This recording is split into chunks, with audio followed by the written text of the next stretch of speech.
Go into the world and tell every man that you meet, there is a man on the cross. A Catholic Take.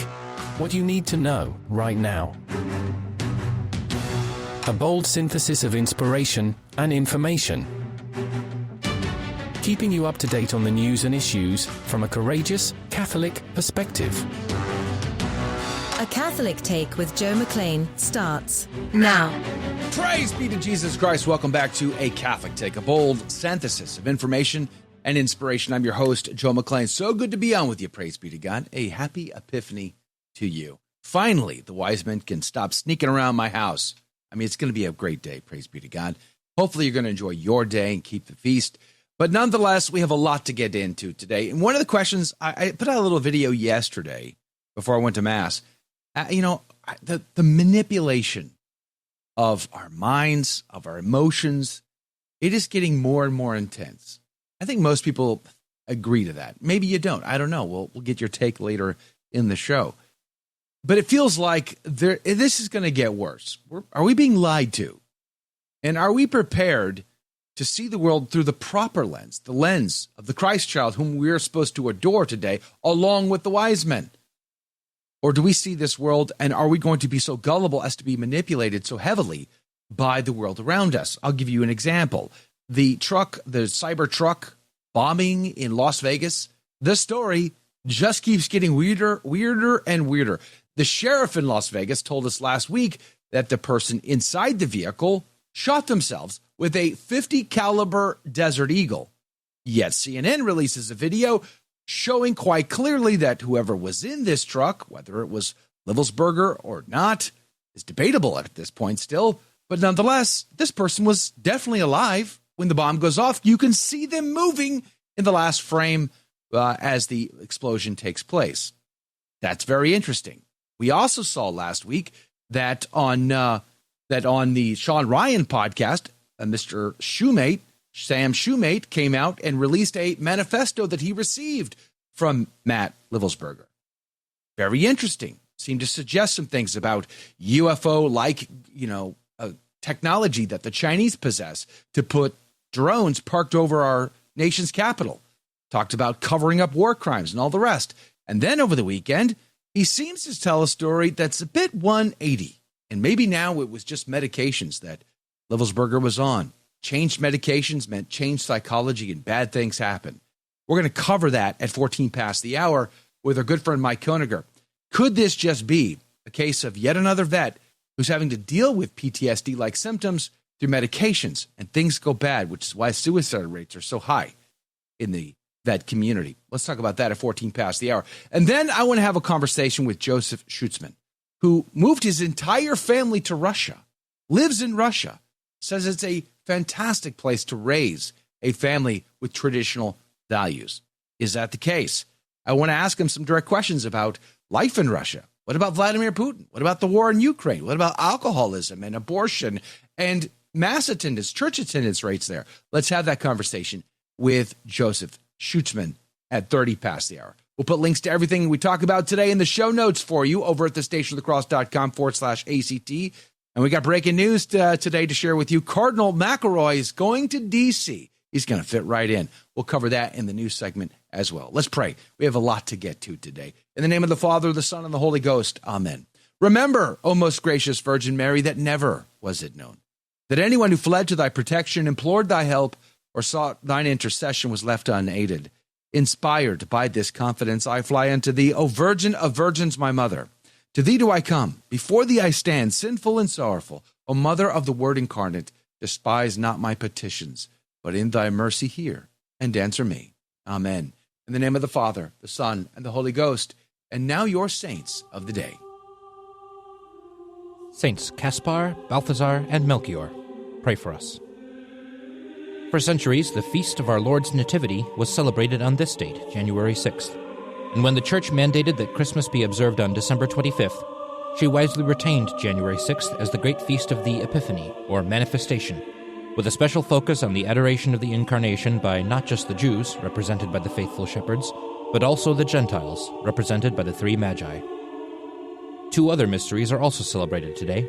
The baptism of our Lord in the River Jordan by his holy cousin St. John is traditionally honored on the octave day of the Epiphany, January 13th.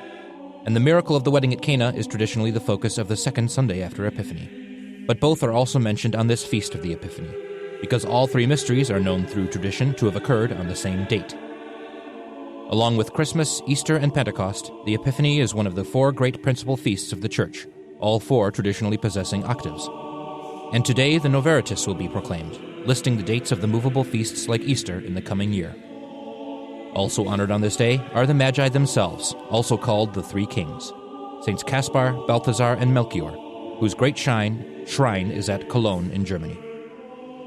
For more about this day and others in the Church's calendar, visit thestationofthecross.com/saints-and-seasons. Saints Caspar, Balthasar, and Melchior, pray for us. And now your headline news. Ground News reports the FBI says New Orleans attacker visited the city twice leading up to the terror attack. The FBI reported that Shamsuddin Jabbar visited New Orleans twice in recent months, recording the French Quarter with metaglasses before the attack. Also, the FBI stated that Jabbar traveled to Cairo, Egypt, and Ontario, Canada, before returning to the U.S. in July of 2023. Who did he talk to there? Who did he meet with? Jabbar expressed support for the so-called Islamic State in online videos shortly before his lone wolf attack, which is no less devastating or terror than an attack by a group of people, so you know. Hey, the New York Post is reporting Canada Prime Minister Trudeau is likely to announce his resignation this week. Canadian Prime Minister Justin Trudeau's departure would leave the Liberal Party without a permanent head before a key National Caucus meeting on Wednesday, according to sources. Recent polling showing that 30% of Canadians approve of Trudeau's performance, but that is a massive decline from 63% when he was first elected. The Associated Press says a soccer-loving nun from Brazil tops the list of the world's oldest living person at nearly 117 years old. Sister Ina Kanabaro is believed to be the world's oldest living person at 117. After the death of a woman in Japan, Sister Kanabaro was born on June 8, 1908. Wow. She now ranks as the 20th oldest documented person ever, a list topped by Jean Calment, who died in 1997 at the age of 122. Those your headline news. The gospel today, and I'm taking the option here of Matthew chapter 2, verses 1 through 12 on the Feast of the Epiphany. When Jesus therefore was born in Bethlehem of Judah, in the days of King Herod, behold, there came wise men from the east to Jerusalem, saying, Where is he that is born King of the Jews? For we have seen his star in the east, and are come to adore him. And King Herod, hearing this, was troubled, and all Jerusalem with him. And assembling together all the chief priests, the scribes of the people, he inquired of them where Christ should be born. But they said to him, In Bethlehem of Judah, for so it is written by the prophet, And thou, Bethlehem, the land of Judah, art not the least among the princes of Judah. For out of thee shall come forth the captain that shall rule my people, Israel. Then Herod, privately calling the wise men, learned diligently of them the time of the star which appeared to them. And sending them into Bethlehem, said, Go, and diligently inquire after the child. When you have found him, bring me word again, that I also may come and adore him. Who, having heard the king, went their way, and behold, the star which they had seen in the east went before them, until it came and stood over where the child was. Seeing the star, they rejoiced with exceeding great joy. And entering into the house, they found the child with Mary his mother, and falling down, they adored him. And opening their treasures, they offered him gifts, gold, frankincense, and myrrh. And having received an answer in sleep, they should not return to Herod. They went back another way into their country. The Gospel of the Lord.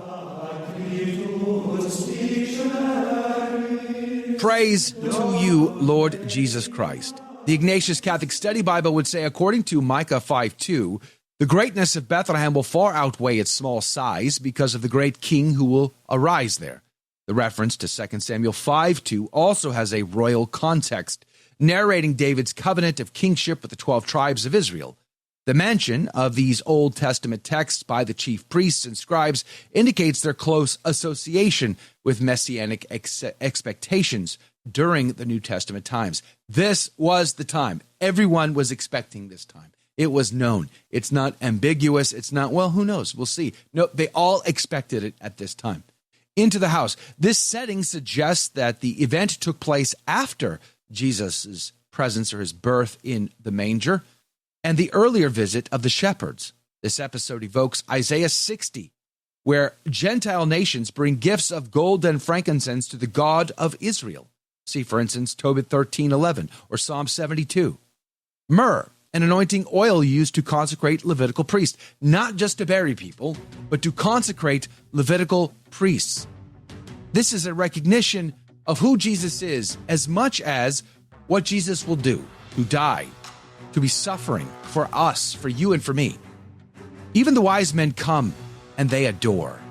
They adored him. Therefore, in the Eucharist also, Christ is to be adored, for it is of no consequence under what appearance he is pleased to give himself to us, whether that of a perfect man, a speechless child, or under the appearance of bread and wine, provided it is evident that he is there. For in whatever manner or place he appears, he is true God, and for that alone he is to be adored. Oh, let us go and adore him. Let us emulate what these wise men have done, leading the way for us to follow. Let us adore the Christ. We'll be right back. More is coming up next.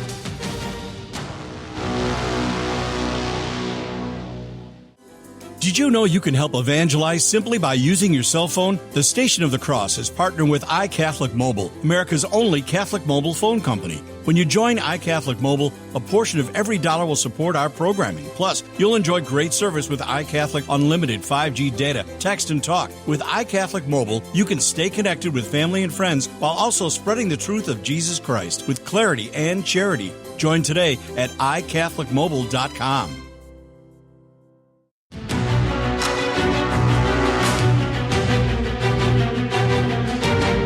Praise be to Jesus Christ. Welcome back to A Catholic Take, a bold synthesis of information and inspiration. I'm your host, Joe McClain. So good to be on with you. Praise be to God. Hey, coming up at 30 past the hour, Jozef Schutzman is going to be our guest. He has a YouTube channel called Home in Russia. He's married with 6 kids, and they moved to Russia. He's from the United States. If I'm not mistaken, he's from Texas, People's Republic of Texas. But now he's in Russia.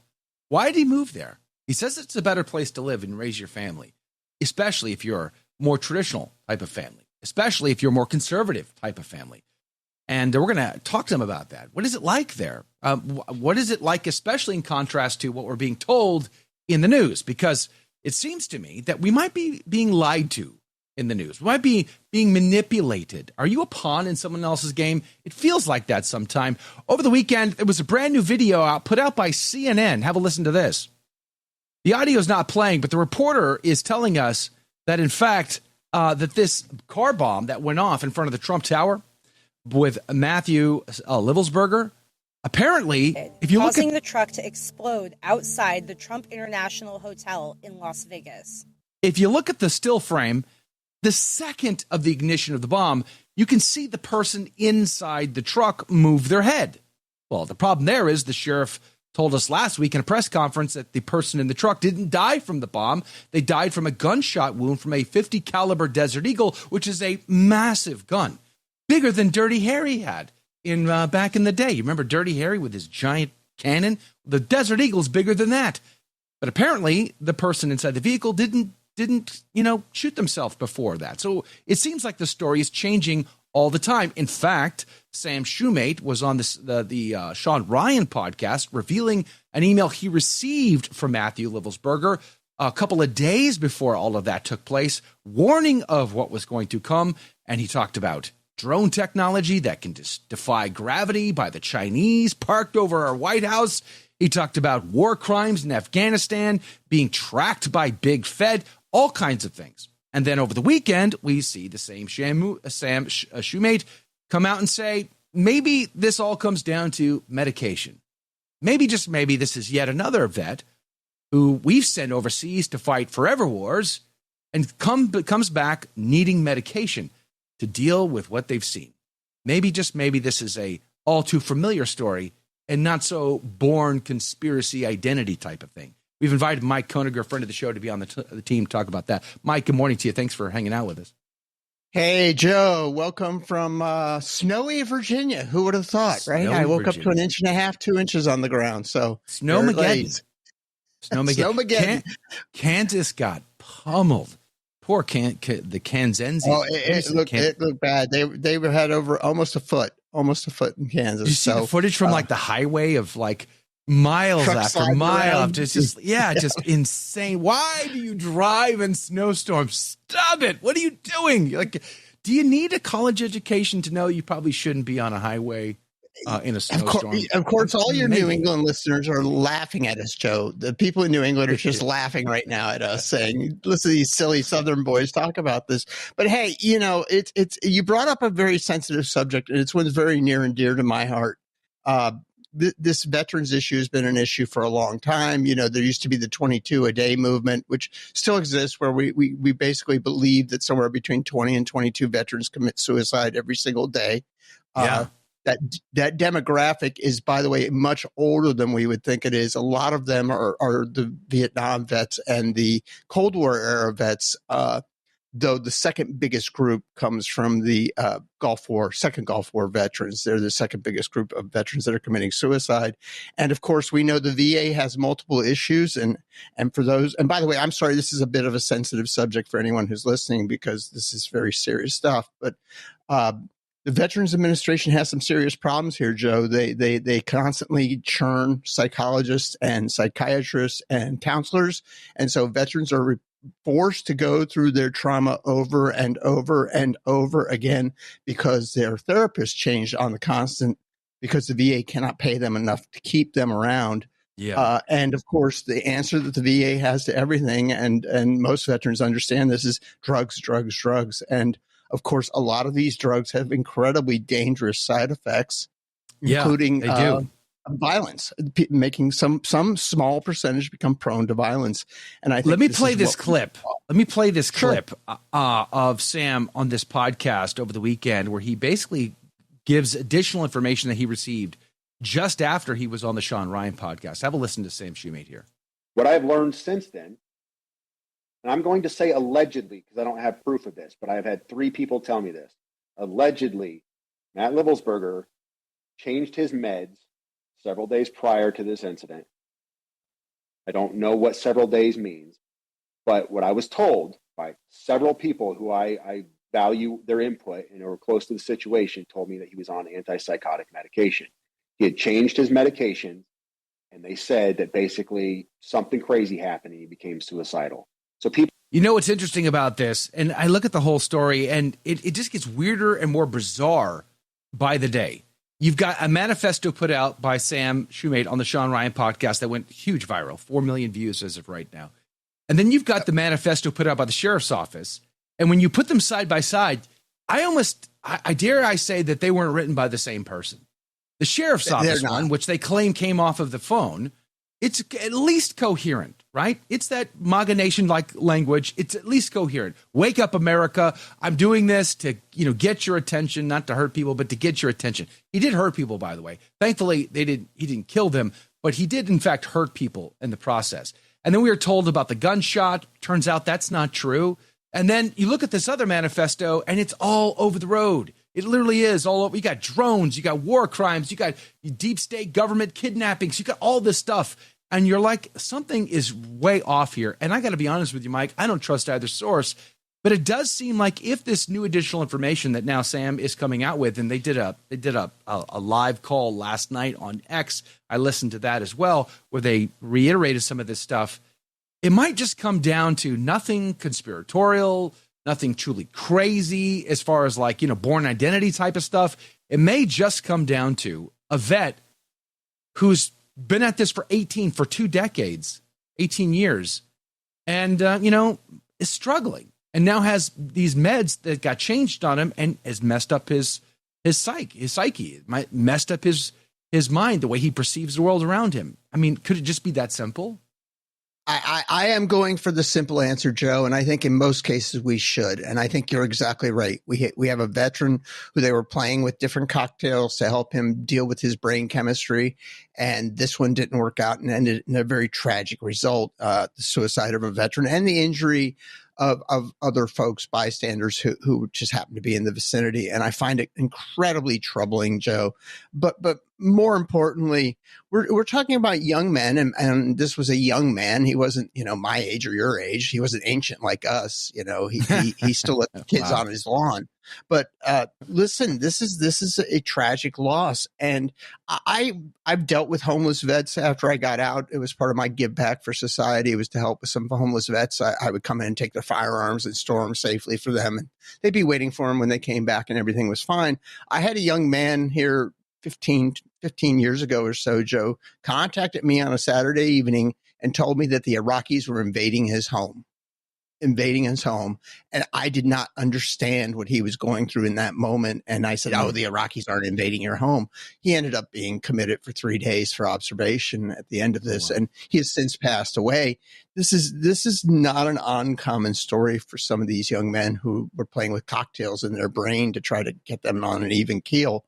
And I find this incredibly sad. And when you talk with veterans, Joe, and I know you do, you hear these stories of, this guy was our friend. He was with us at the Battle of Fallujah. He fought side by side for us. And 3 months later, he came in and blew himself up. And we found out that the bad guys were holding his family hostage and told him, either you do this or we are going to kill all of your family. And this is what these young men are dealing with. And Joe, I'm not equipped at my age to deal with that kind of stress. I can't imagine a 20-year-old dealing with that kind of stress. And that's just an incredible burden we put on our veterans.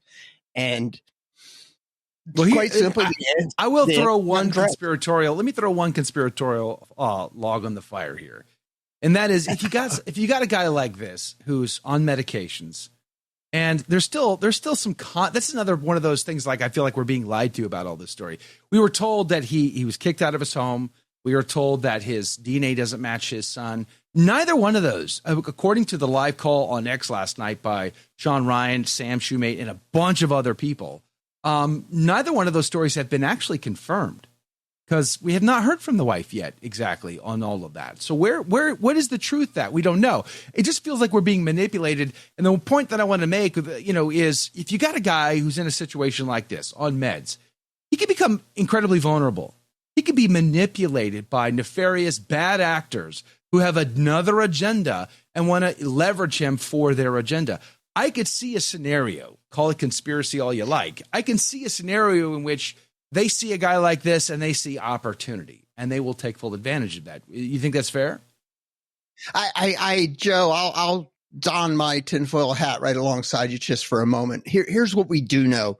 We know that there are law enforcement agencies who are undercover who try to manipulate folks into doing bad things. And we know this from the Whitmer case in Michigan, where it was three government agents and two bad actors, if you will, or whatever the case may be. This does happen.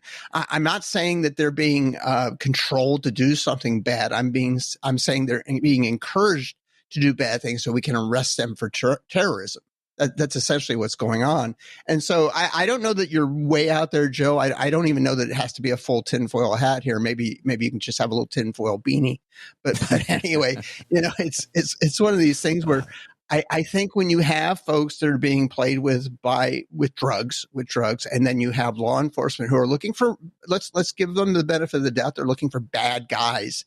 And so it's easy to push a good guy who's on a mind-altering substance into doing bad things. And this is not a good way for life to be. And so I do struggle with I don't know that it's a conspiracy theory. I think it's just a tragic concurrence of events. And the other thing, Joe, is to put a Catholic spin on this is, it's one thing to give folks a cocktail of drugs, but this is a fundamental spiritual issue that is going on with these men and women who've served in combat. And the VA is not going to fill this void. There's only one thing that's truly going to fill this void, Joe, and you and I both know what it is. It's Holy Mother Church, our Savior and Lord Jesus Christ.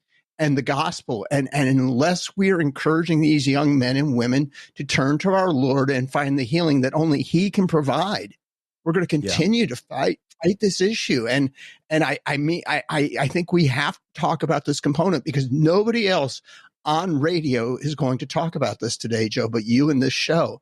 And that is, why aren't we bringing spiritual counseling to these young men and women who are suffering from demons that you and I cannot understand?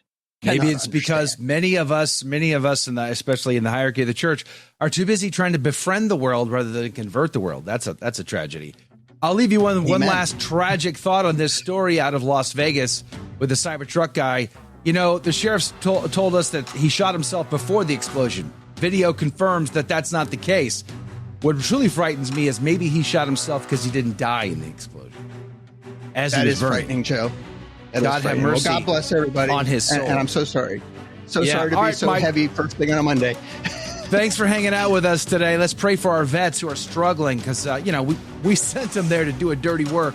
And here we are dealing with all the fallout. God help us all. Hey, coming up after the break, we're going to have Jozef Schutzman on living in Russia. What is it like to live in Russia? Many people are moving there who have traditional conservative family values.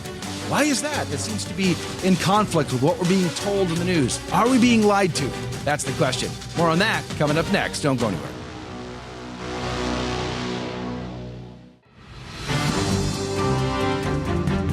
Praise be to Jesus Christ. Welcome back to A Catholic Take, a bold synthesis of information and inspiration. I'm your host, Joe McClain, and here are your headline news. The Post-Millennial reports New Orleans Assistant District Attorney found dead in apparent suicide. Ian Cresting, 34-year-old Assistant District Attorney in New Orleans, was found dead on Saturday night in an apparent suicide. He was found inside the New Orleans Parish District Attorney's Office building with a self-inflicted gunshot wound, according to a report by Fox 8 Live. Emergency medical services responded to the scene but pronounced Cresting dead upon arrival. Cresting was a prosecutor specializing in sexual assault cases. Ground News reports Brazil orders police to investigate Israeli soldier on vacation in country for war crimes. A former Israeli soldier fled Brazil after an investigation was launched against him for alleged war crimes in Gaza, according to reports. The Hind Rajab Foundation filed the complaint accusing the soldier of participating in massive demolitions of civilian homes in Gaza during a systematic campaign of destruction. The case has sparked political controversy in Israel, prompting discussions in the Knesset about actions against Israeli soldiers globally. And Catholic Vote reports McElroy to be the new D.C. Archbishop. Multiple sources, including myself over the weekend, reported this weekend that Pope Francis will pick Cardinal Robert McElroy of San Diego to succeed the retiring Cardinal Wilton Gregory as Archbishop of Washington. McElroy is widely considered to be a liberal prelate. Over the past few years, he has made headlines for supporting the administration of Holy Communion to President Joe Biden and for pushing LGBTQ acceptance within the church. No mention was made how McElroy attempted to cover up the satanic sexual abuse of Rachel Mastrogiacomo, or how the San Diego Diocese under McElroy filed for bankruptcy last year after 457 sex abuse claims, estimating to cost $600 million of donated dollars from the lay faithful. Were all filed against the San Diego Diocese. Seems like he's going to fit right in Washington, D.C., because the more things change, the more they say the same. Those are your headline news. There's a rash, actually, of people moving to Russia right now. I've seen several YouTube channels about families that have left their home countries, the United States, Canada, Europe, and others, and they are moving to Russia, which is interesting to me, to say the least. So one of those families is a man by the name of Jozef Schutzman, who, if I'm not mistaken, is from Texas, but now married with 6 kids, lives permanently in Russia, which absolutely blows my mind because we're told in the headlines that it's not a great place to live. We're told that, Vladimir Putin is definitely, the worst thing that's happened since, I guess, Nero. I'm not sure. I mean, the headlines tell us one thing. I'm curious what the reality is on the ground. We've asked him to be on with us to help us discuss this, and he joins us now from Russia. Good morning to you, or in your case, good afternoon, Joseph. Thank you for your time. Thanks, Joe. Happy Epiphany to you, and may the infant King and our Queen Mother shower blessings on you and your show and the work that you do. Amen.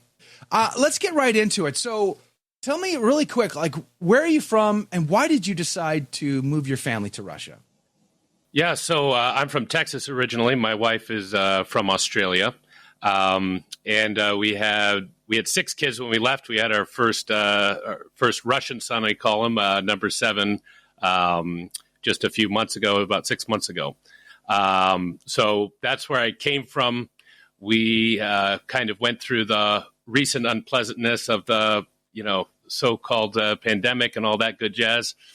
And we moved out to the countryside and realized that not even that was far enough away from what has kind of ensued over that passage of time. I think that we can say with certainty that the woke ideologies of America and of the world have dramatically increased over these past few years, and we just had enough of it.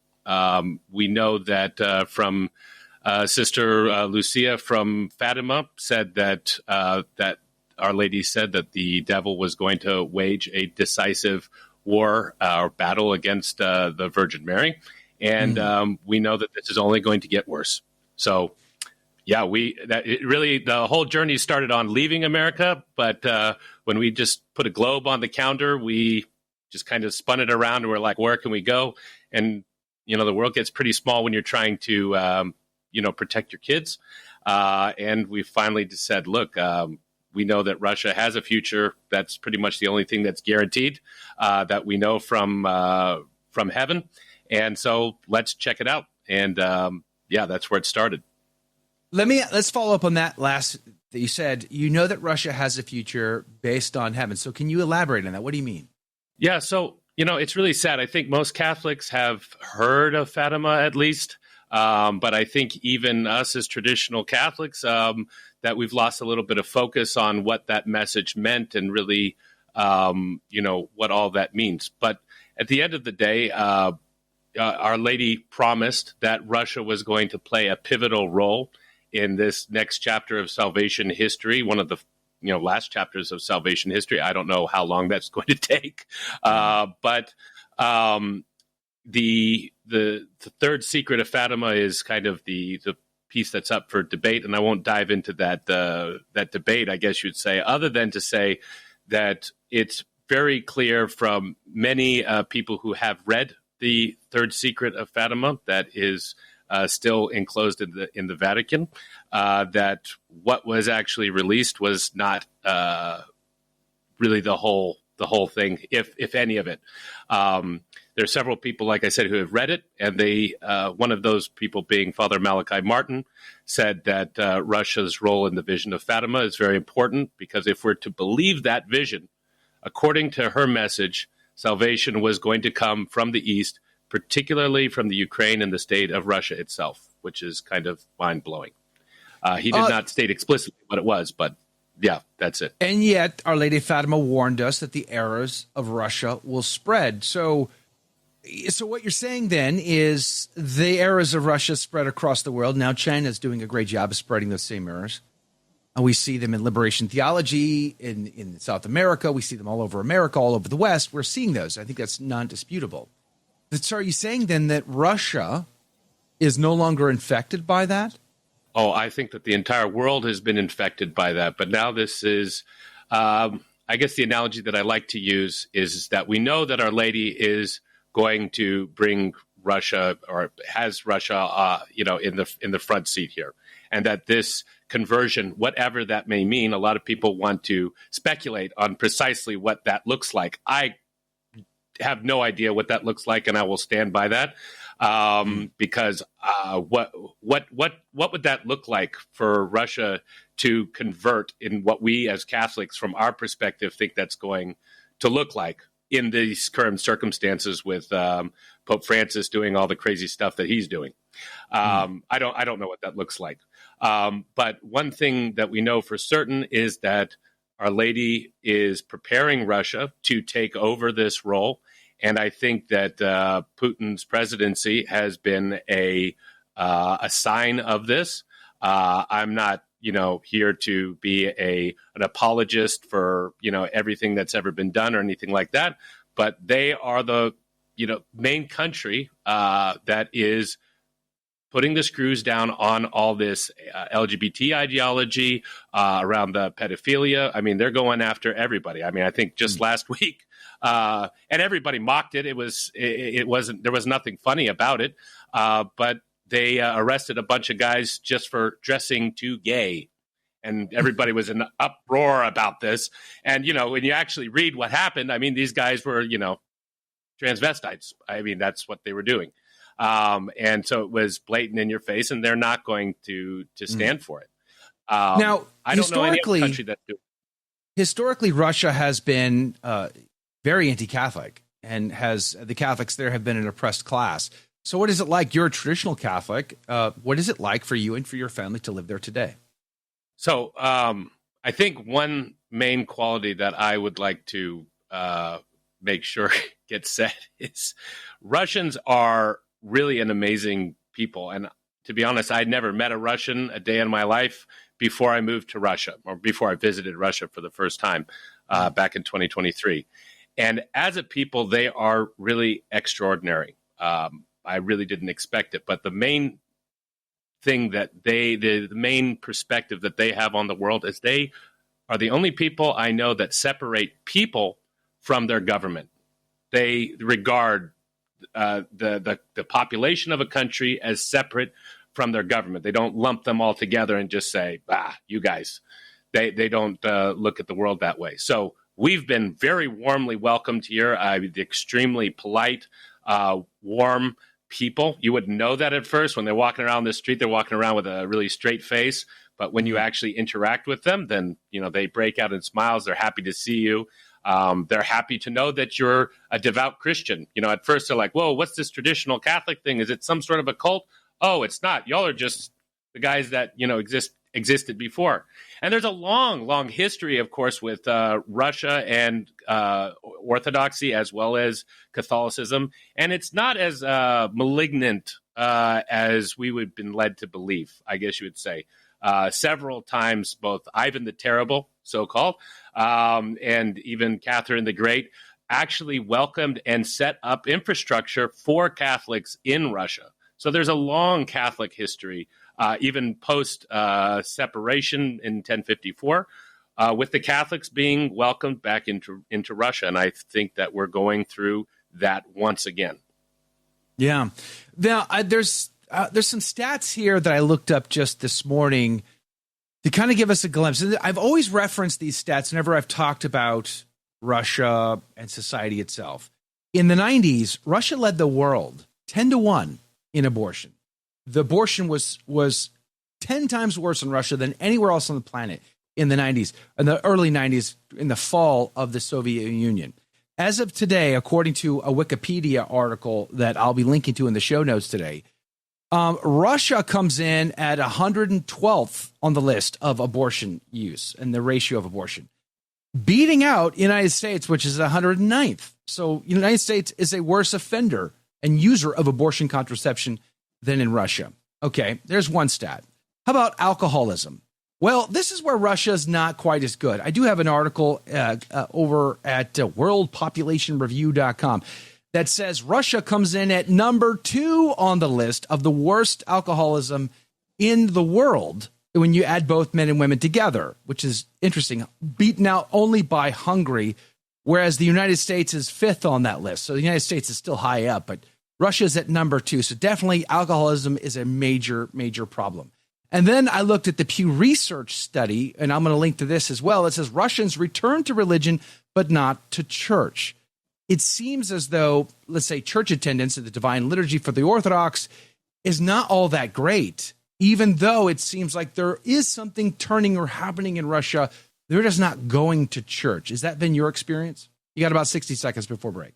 Yeah, so I think that that is definitely true on the church stats. I think the Orthodox themselves are very blunt about this, and even it's stated this on the TV shows, that the church attendance is low. I think that they are struggling to get that back, but there is definitely a lot of history there with communism. We're looking at a country that is literally coming up from the bottom, literally from the bottom. We didn't come from that as America. We're on our way down. This is the direction we're headed. Russia is on its way up in this regard. And I think that is really the main difference. I want a future for my children and my children's children. And that is really where I see the direction of Russia, that they're heading at a tremendous rate, I would say. Yeah, this is very fascinating. We're right up against a hard break here. We're talking with Jozef Schutzman. He's got a YouTube channel, Home in Russia. We're going to put a link to it in the show notes today, so you can check it out for yourself and watch some of his content. But he's not the only one. There's there's a lot of YouTube channels of families that have moved to Russia, which I find really interesting and fascinating, especially given the conflict, the military operation, the conflict in Ukraine and Russia right now, which seems to be escalating in the world. So I want to talk about that on the other side of the break, because there's lots of reports of a suppression of freedom of speech in Russia. There's lots of reports that people are being, imprisoned for saying or speaking out. So what is that like there? There's lots of descriptions in the headlines about Russia being sort of a Gestapo type of state. We're going to find out. We're going to ask Jozef that question, get his perspective on that. And I don't know. I also want to bring up Tucker Carlson and his infamous video of the subway system. It seems Russia at least is beautiful and clean. More on that coming up next. Don't go anywhere.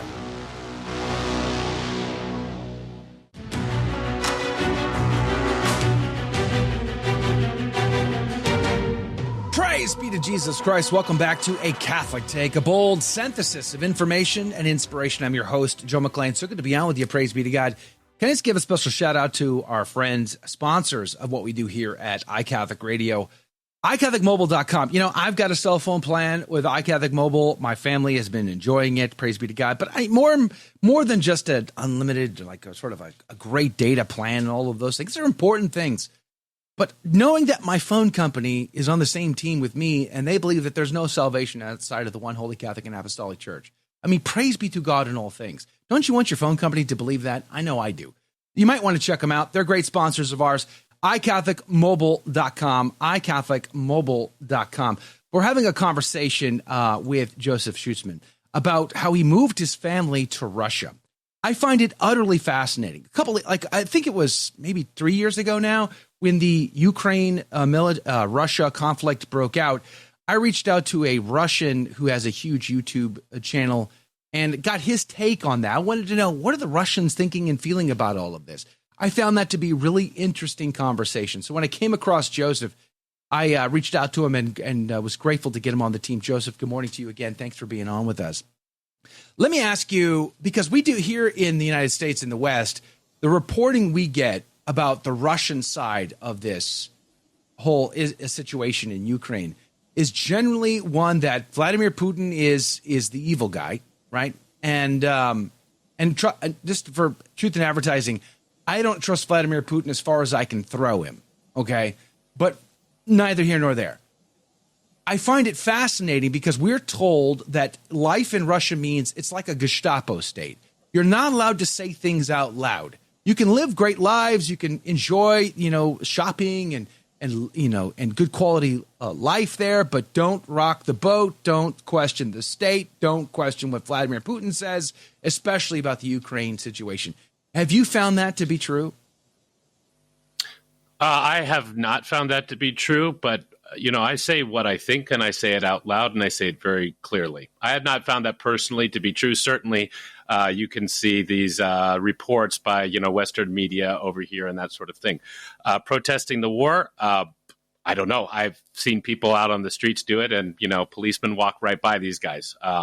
There is a mode that's a general accepted mode by which people can protest against certain things. You can't just get out in the streets and just say whatever you want and, go on, rioting or something like this. That's certainly not prohibited. You have to get permits and stuff like that.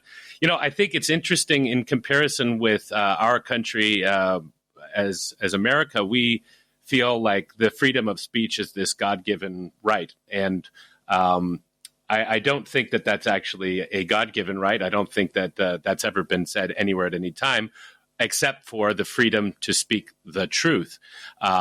which can escape. There's the slight nuance, but a really important one. So I would say that with regards to speaking the truth, I haven't had any problems with that whatsoever. I've never had anybody come and tell me, oh, no, you shouldn't say that out loud. Be careful, be warning. But that's certainly a different country, a different culture, and a different approach to how they moderate these things. But it's not wrong, even if we were to say there is no freedom of speech in Russia, that you can just say whatever you want. I'll tell you from my personal experience, and one of the reasons why I'm here is because I didn't have freedom of speech in America. What do I mean by that? Are there certain outlawed speech in America? Well, there is right now, as opposed to the homosexual bill under Biden, that you can't say that two guys aren't married, as an example. That's, you can't say that. You're not allowed to say that. Is that freedom of speech? That doesn't really seem to fall under the definition. I can say from a personal, practical experience, you can't say whatever you're thinking. You can't speak the truth. That's certainly the truth, what we believe as Catholics, out at work very strongly or undiplomatically, or you'll get fired for that. So I think that this is really kind of a false flag in comparing Russia with, the rest of the world, or comparing Russia with America in that regard. All sorts of countries do not allow certain kinds of speech. And who are we to say that Russia is saying that you can't speak out against the war, what you can't speak out against, or for, LGBT propaganda, that sort of thing? I don't know. I don't think that that's right, that people should be able to promote LGBT agenda on the streets. I don't think that should be allowed. But that would go against the pure American concept of freedom of speech. Yeah. What about your family, your wife, your kids? Do they speak Russian? Do you speak Russian? Are you at all concerned about your kids not truly fitting in? Because you know how kids are. I'm sure kids are the same everywhere on planet Earth. They tease other kids. Я изучал русский язык только 2 месяца. Это очень трудный язык. Very difficult language. I only studied for a few months. I'm going back to school. We're all learning Russian. It is, like I said, a hard language. But no, not concerned about fitting in. Russians actually have a really strong love for Americans. That might come as a surprise. And they are surprised when they hear that Americans hate them, believe it or not. With all that's going on in the world, they, again, do not feel like they fall under the government in this regard. Like, okay, just because you don't like our government doesn't mean that you don't like us. I'm like, no, I'm sorry to tell you, but that's generally kind of how most of the world sees you, and they're kind of shocked by that. They're just, wow. So no, we don't I've never suffered from any kind of discrimination. I was really concerned that is something we would face. Hasn't been that way at all. In fact, the children and the adults, everybody collectively, when they see my family, they're smiling, they're shouting after you on the street, "Молодец!" Like, well done, keep going, keep having children. This is amazing. You have a beautiful family. We'd love to see this big family. I mean, it's amazing. I mean, and as opposed to being in America, where my wife is, having random people coming up to her. I'm sure you've experienced some, version, form, or fashion of this, Joe, but saying the most ridiculous things to your wife, making jokes about not having a TV and, don't you do anything else for fun? And, crude crap like that, right? And, it's like, okay, fine, you could say that to me, but don't say it to my wife, as, with the kids around. Nobody says stuff like that here. People are very encouraged by that. I've even had several Russian women message on the channel and leave comments saying, wow, I have only have 2 children. I want more children now. This is so beautiful. This is amazing. You can truly see that there is a hope in these people's lives, and you can see it in their eyes, that there is a forward, future-facing potential, if you will. And you're seeing this being reflected in the laws that are being created. Now you can't promote on TV or radio or anywhere else in public the idea of living a single lifestyle, or a child-free lifestyle, rather. If you're going to get married, you need to have children. We don't, put up with the promotion of the LGBT propaganda, agenda and all this sort of stuff. All of these things, these are not allowed. And they are promoting the basic traditional values. We're down to the wire here on the radio side of our program, talking to Jozef Schutzman from Home in Russia YouTube channel about his experience there. Are you at all concerned, again, about just about a minute to go here, are you at all concerned with nuclear war between Russia and the West? Well, I think that, yes, I think it's going to happen in the future. I think that a lot of the stuff that's in prophecies, I'm not going to try to, translate a prophecy, but it sounds that it's very potentially could happen. I am somewhat comforted, I would say, in comparison. If you read a lot of the military commentators out there, they're just saying, hey, we don't really have these kind of anti-nuclear protections that Russia has in America. And so I, in fact, feel safer here than I did back home in this regard if we go nuclear. Well, I personally pray and hope that there is no such nuclear war. Let's simmer down and bring the war hawks to a close and let them find something to do in retirement other than stir up trouble. That's what I would love to see. Jozef, you hang out with us on the after show. We'd love to have you on to continue our conversation. If you would like to be a part of that conversation, we're going to read the commentary from you live on the live video feeds. You got to be on the live video feed. Just go to the stationofthecross.com/ACT, thestationofthecross.com/ACT. We'll see you guys right back here tomorrow. Don't forget, we got our Bible study this Wednesday night. Join the email list and get in on that. We'll see you then. God love you. Catholic radio has just been a lifesaver for me. I still listen to it every day. I start my day with it. I listen to it all day long as much as I can. I am very grateful for it. It's just an amazing thing to have, as I am new to Catholicism. Obviously, it's not only helping me, but it's helping so many other people on their walk. Thank you. God bless you for iCatholic Radio. It has changed my life. Donate today at thestationofthecross.com. And we're back. Welcome to the After Show, everyone. And I would say happy Epiphany to everyone. But, Joe, I don't know if I can wish anyone a happy anything on this anniversary of the horrible attack on our great democracy of 2021. I forgot about that. How can anyone? Are you wearing your black armband, Joe? You better be wearing your black armband in memory of the assault on our great and noble democracy. I'm just here to remind you of the important things in this world, in our great democracy, Joe. So anyway, happy Epiphany, everyone. That day, January 6th, I had Ken Paxton, Attorney General of the People's Republic of Texas. I had him on the phone. He was live. He was at the Trump rally there that morning, and I had him on the phone describing the scenario to me live, and very interesting. So that later that morning, it was like so very bizarre. Talk about being lied to and manipulated, especially now that we've had a few years, 4 or 5 years, 4 years, I guess it's been 4 years that we now know the FBI did have informants in the crowd. We now know, there's so many things we know now that we didn't know before. And, but man, what a Twilight Zone bizarre world. It's not boring, the world we live in. It's definitely not boring. No. It is just highly manipulated. That's the problem. If anything, I think you'd say that would be it's so distracting. It's like bread and games, but instead of the games, we're actually just dealing with bad news after the other. I mean, all you have to do is just refresh, Citizen Free Press or one of these news websites, and you're just like, okay, what happened this hour? This is the new game. It's really like nihilistic, really, at the end of the day. We're all just waiting for that shoe to drop, right? We're all just sort of waiting for that next. We all know something's coming, and we're just all waiting and scrolling the headlines and the social media feeds, waiting for that to happen. That's how bad it is. Okay, so Margaret is asking. Good morning to you, Margaret. Thanks for hanging out with us. Any downsides to living in Russia? She wants to know. Oh, sure. There are plenty of downsides. I would say I have been here for, now it's been about a year and a half. And I haven't regretted a single day out of it. I think the biggest downside is that I don't speak Russian, and it's a super hard language. Thank God it's not Chinese, and I mean truly, thank God for that.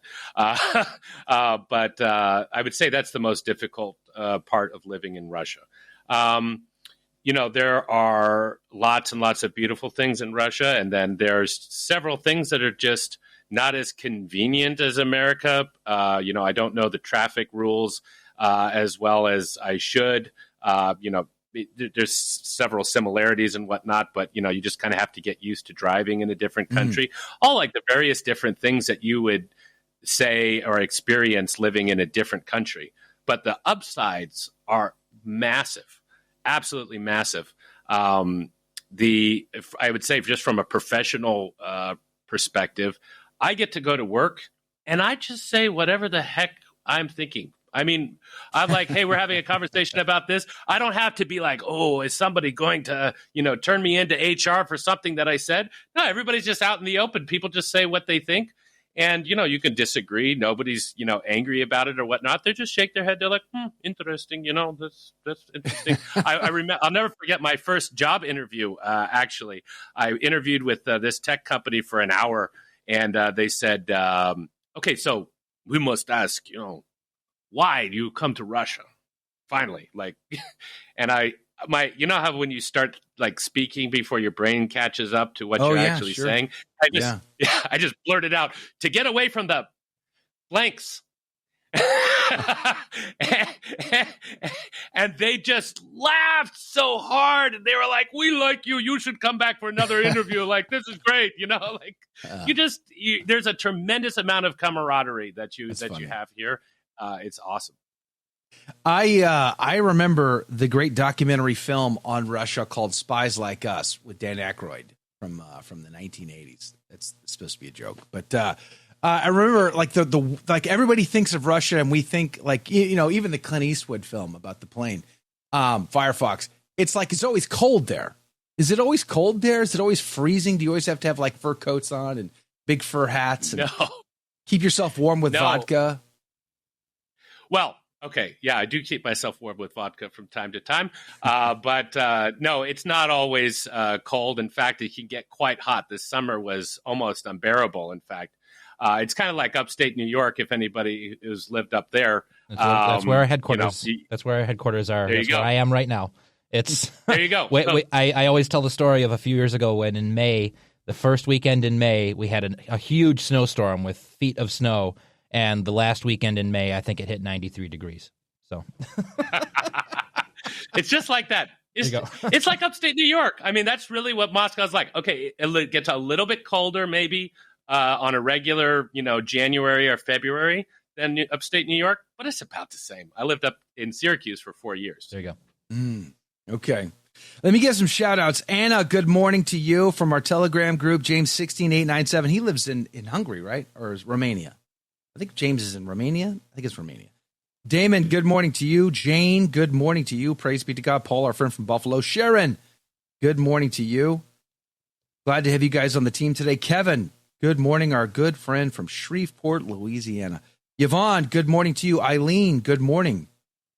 Praise be to God. Mike K again, our friend of the show from sunny and very chilly Virginia today. What a beautiful part of the world, Virginia. Good morning to you, Eileen. Thanks for hanging out with us today. How did cats get... We had a big cat conversation going yesterday. How does that happen? Sci-Fi Mike, good morning to you. I'm scrolling through. Who did I miss? Let's see. I got Jane Steves over here on Facebook. It says, we knew before, just not documented. What's that? What did we know before? Mimi, good morning to you. Patty, our friend from the Hill Country. Linda, good morning. Junior Barra, good morning. Polachicho, mi amigo, my friend. How are you? Evelyn, good morning. Let's see. Richard, good morning. Kilroy, Lights, Helen Grace, Stephen S. Alberto, my friend from the UK. Chris Lopez. How hard is it to find Catholic single women? What are you guys talking about? What is the deal there? Are you talking about in Russia? Joseph's married, just so you know, with kids. Praise be to God. So he doesn't have that problem to solve. But I don't know. What's the Catholic? Let me ask that question. What is the Catholic community like in Russia? You're a traditional Catholic, so tell me about the distinctions or differences between like Novosardo Catholic and traditional Catholicism in Russia. Sure. So I would probably, the Russians probably wouldn't appreciate this, but I would probably liken mainstream Catholicism in Russia to be sort of like Catholics in Poland, as an example. Like that level of, conservatism that exists there. In fact, a lot of the Catholics in Russia have Polish blood. Oh, really? There's about 900,000 Catholics, give or take, in Russia. So there's plenty to do up here. I think there are 4 or 5 bishops in Russia, 4 or 5 dioceses in all of Russia. It's like, colonial America style dioceses for Russia. But yeah, no, very nice people, very good people. A lot of them that I've met. I haven't met a bad one yet. There is, as far as traditional Catholics are concerned, there's the Society of St. Pius X is in Moscow. There is the Armenian Catholic Rite, which is extremely gorgeous, and it's held in the cathedral. So we go there sometimes. Beautiful, beautiful liturgy that they have. There is an una voce mass that is also held at the cathedral like once a month, I think. Really? Yeah. So that's what we got as far as that. And I think even the CMRIs here, not that that's that important, but they have something here in Moscow, but I haven't met them or seen them or anything like that. So that's what we got for tradition in Russia. I think that is going to change. Maybe we'll be in touch sooner rather than later, but there are things in the works right now to improve that scenario since we've gotten here. So things are developing very, very rapidly, and I have really tremendous amounts of hope for traditional Catholicism in Russia. You actually, if you look on my channel, you'll see an interview I did with Maria Butina from the State Duma. I watched that. And you talked that. All right, perfect. Yeah. I haven't talked to her.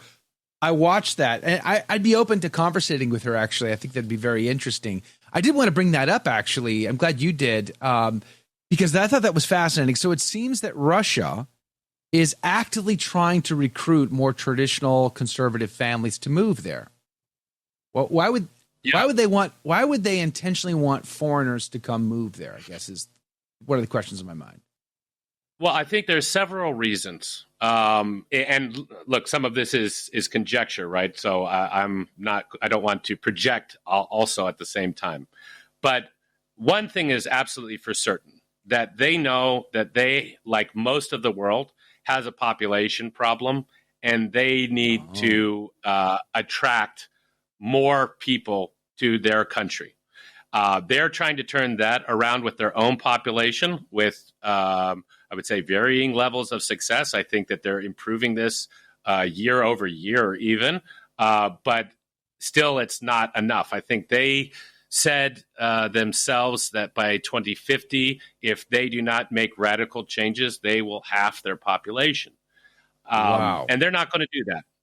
And so they have got to make a comeback. And they, as you've seen in this presidential decree, that they're looking for people of like minds with traditional values. Granted, there are a variety of opinions as to what that actually means, but there is a mean there that is very attractive to traditionally minded people. So traditional Catholics specifically, and why they are making several moves in that direction. Before I moved to Russia, I made some contacts, and I was actually asked to write 2 articles for the Duma, to the State Duma, rather. And this was passed around inside the Duma, but one was about Fatima, because apparently I was told in no uncertain terms that they talk about this quite frequently.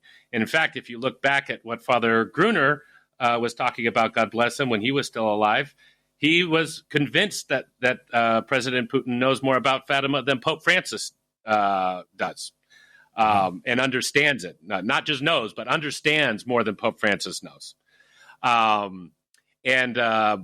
I'm sorry if I can just make a quick vignette there. Go ahead. I sent you a link to an interview that John Venari did with Father Gruner.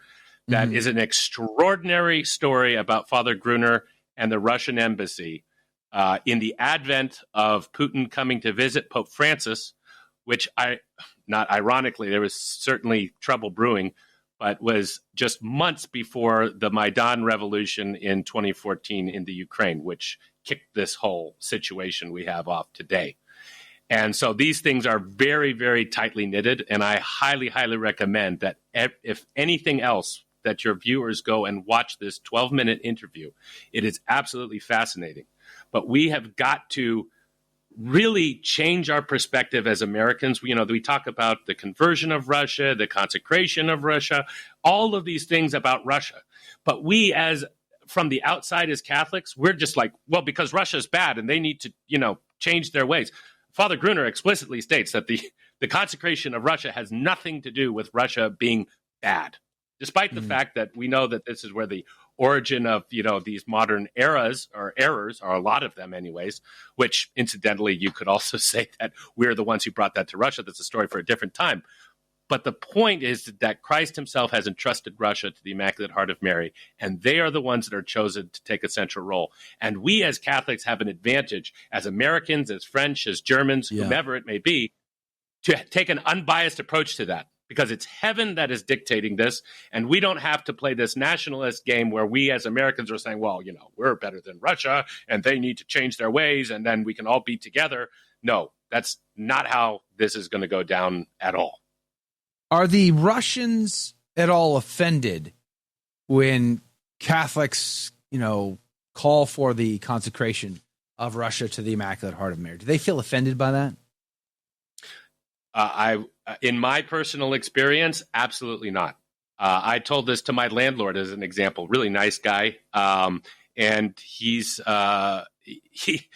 I told this to him and I said, we've been praying for Russia since we were little kids. In fact, we as Catholics have been praying for Russia for 100 years. And the Holy Mother of God asked that Russia be consecrated to her Immaculate Heart because she has a special mission for Russia. And he was almost to tears. Wow. He was so shocked and so warmed. They are not we don't understand the actual level of devotion to Our Lady here in Russia. Look, it's not what it should be by any stretch of the imagination. They need much, much, much more of it. But everywhere you go, you see icons of the Mother of God. I mean, she is all over the place. She are icons that when you walk into the mall that are above the door, they're the icon of Our Lady. Yeah. You walk through the malls, there are icon shops all over the place and all these devotional things. You can't walk anywhere and not see this stuff. Hold on. So let me ask a qualifying question then about that. So I've been to Italy a few times. You go to Italy, you see icons all over the place of Our Lady. Yet Italy is a country in decline. Italy is a country that's moving away, in my opinion, from their Catholic faith. Are you saying that Russia is moving towards the Catholic faith? Or, because I think part of the argument I have about Russia is that it has good things to say for itself, praise be to God. But at the end of the day, it's just another secular country. So are they moving towards greater faith? Are maybe incrementally, maybe albeit slowly, but they're moving towards, a Christian faith, hopefully towards the Catholic faith, whereas the West is moving away from it? Are you saying that? Or are they just sort of idling at a level of secularism that's not as bad as the West? I guess I'm trying to truly understand that. Yeah, so I guess there's two things. One thing to say about this is, in the terms of decline of the world, think about pouring out a pitcher, and the dregs, if you will, that are actually still in the bottom of that pitcher are sticking there. They don't want to come out, and that's how I view Russia right now. And that when that pitcher turns back, rights itself up, and ready to be filled again. That what's left is what's Russia's left. And that's how I see that this is, going to be going forward. Do I see them as a counter-revolutionary, country, so to speak? I don't know if I would say it so much as that. But one thing that I constantly think about is Our Lady as a good mother that she is, and protecting the church, protecting the truth, and waging the war against Satan. That like a good mother, when she's preparing dinner, she sets the table, she prepares the way. And I think Russia is what it is holding on to, saying, no, we will not go quietly into the night like this. We are not going out like this. And saying, nope, we're going to stop this. We're going to stop that. Whether that's these, any of these ideologies, the pedophilia, all this horrible, horrible stuff that's going on in the world. They're like, no. We're going to hold fast on these few things. If nothing else, we're going to hold on to them. Even Poland. I mean, people talk about Poland as like, oh yeah, they're praying the rosary. They did this. Look, they're falling apart. I mean, the American government is doing incredible work over there right now. Definitely. I mean, they just destroyed Poland. The American government's fond of doing that kind of work all over the world. Yeah, we've been exporting abortion and contraception and the homosexual agenda all over the planet now because you got to just love our deep state. It's just so fantastic. It's the gift that keeps on giving is our 3-letter agencies coupled with our NGOs. Hey, let me give some more shout-outs here. Sci-Fi, good morning. Lynn Pine, happy Epiphany to you. Tradish Mom is on the team. Good morning. Honey West 25, good morning. Thanks for hanging out with us today. Margirl 99, good morning. Thanks for being on with us today. Really appreciate having you here. Edward Clancy, our good friend of the show. Good morning to you. Says McElroy to DC. Who goes to San Diego? I don't know, but I mean, it's going to be an improvement for San Diego to get rid of McElroy. It's a downside for DC, but did we expect any less? I didn't. I'm not at all surprised. It figures to me.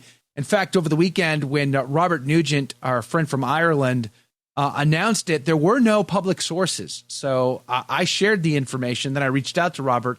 I'm like, where are you getting this from? He's like, I've got contacts. He goes, but wait, the announcement's coming. And lo and behold, here we are this morning. The announcement has hit, and he's gone off to Washington, D.C. And I'm not at all surprised. I mean, did we expect them to put a good bishop there? No, not really. It's going to be more of the same. It's all politics. And it's unfortunate for the Catholics in D.C. who will suffer under the tyranny of that regime. But it is what it is. Pray fast and do penance. That's my answer to that. Hey, Robert Stevenson, good morning. Frank Rangel, Melanie, good morning to you. Christine OFS, good morning to you. The cold winter scenes in Dr. Zhivago were terrible. I used to love Dr. Zhivago. In fact, there was a wedding chapel, not a wedding chapel. It's like a wedding event. It's where you host the reception, not the marriage part, but the reception. There was the lady who owned it here in Houston was Catholic. She was a convert to the Catholic faith. Praise be to God. And I went there. I had to MC an event there years ago, and she had all these wonderful, like, just things everywhere, like decoration pieces. One of them was the actual sleigh from Dr. Zhivago. My mind was utterly blown. Unfortunately, that got destroyed in Hurricane Harvey. Her whole facility was utterly destroyed in Hurricane Harvey, which was terrible. Lights 10, good morning to you again. Kilroy Jones, Richard Crowan, good morning to you. Miriam again, good morning to you. Gregory, good morning to you. Praise be to God. Thanks for being on the team today. Helen Grace, good morning. Lost Creole from Quito. You're in Quito? I'm so jealous. It's on my bucket list. I got to go down there. Joe, good morning to you. Thanks for hanging out with us today. I was funny, James, earlier when you guys there was a debate going on about upstate New York in the Telegram group. James said, 100% from Long Island. He says everything past the Bronx is upstate. That's hilarious to me. Hey, May, good morning to you from sunny Ireland. Wow, that's amazing. We got to win back Ireland for the glory of God. We need to send some missionaries out again. We need to send these missionaries out again. Anthony says, greetings from Ireland. Good morning from near Dublin today. They want the link to the interview with Father Gruner. We'll put it in the show notes. We'll put it in the show notes for you today. You can get we put, just so you know, if you're just joining us and you don't know, everything we talk about during our show, including every news item or article that we read, we put those links in our show notes at thestationofthecross.com/ACT. And you can find there a link at the top that says show notes. You click that, and producer Jake puts those show notes up after we go off the radio. I do need to add the Father Gruner link to it, though. And Joseph, how did you said that to me through Twitter, I'm guessing. So I need to go get that link. Okay, yeah. So I'll get that link, and I'll include it in the show notes. I'll have Jake include that in the show notes here in just a little bit. I did want to ask you some more. Go ahead. You can also just look it up on YouTube as well as "Did Putin Ask Pope Francis for Consecration?" First video that pops up. Interesting.